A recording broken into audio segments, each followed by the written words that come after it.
Heute müsste es eigentlich Videoreihe heißen. Wir haben uns nämlich gedacht, wir machen einen G-Lader ABC, sprich wir suchen uns zu jedem Buchstaben ein Thema raus, spezifisch für die G-Lader-Fahrzeuge oder aber auch für den G-Lader selbst.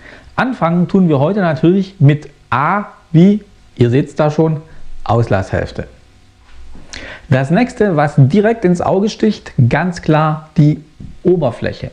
Wir haben beim G65 2.0 eine Oberfläche mit dem originalen Fräsbild, also so wie das Gehäuse letztendlich direkt aus der Fräse kommt, wobei hier beim G60 und beim G40 haben wir die Oberfläche vom Alu-Druckguss. Das Material unterscheidet sich natürlich auch. In der Legierung sind G40 und G60 in der Regel gleich, bis auf die erste Generation vom G60-Lader. Da ist die Legierung anders, die ist da übrigens härter. Damit ist auch die Wahrscheinlichkeit von Einlaufspuren da etwas geringer.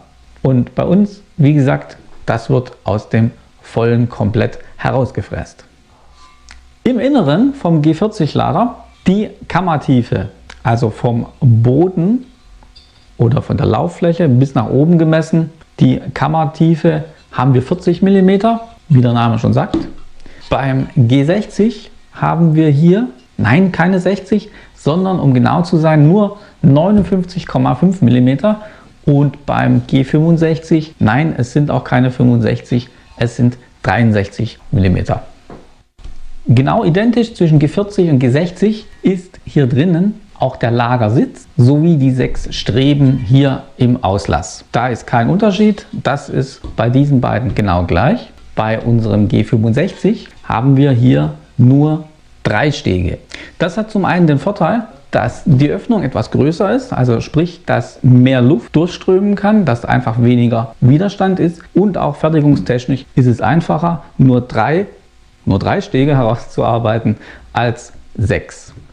Wie gerade schon gesagt, der Lagersitz ist bei allen 3 genau identisch. Damit haben wir natürlich auch das gleiche Lager, und zwar ist das FAG NU202, ganz wichtig, mit dem Messingkäfig. Über die Details der Lager machen wir aber ein extra Video beim Buchstaben L.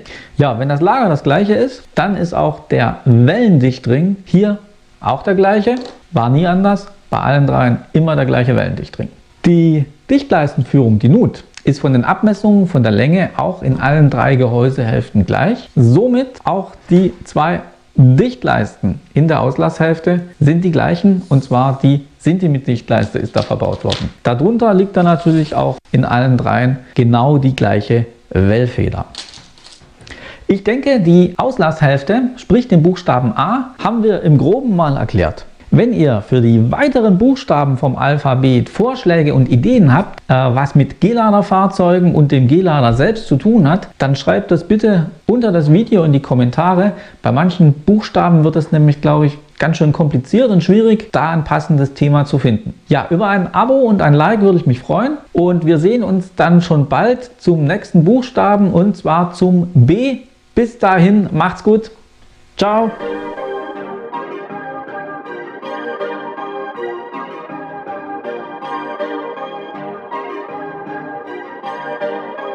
Perfect.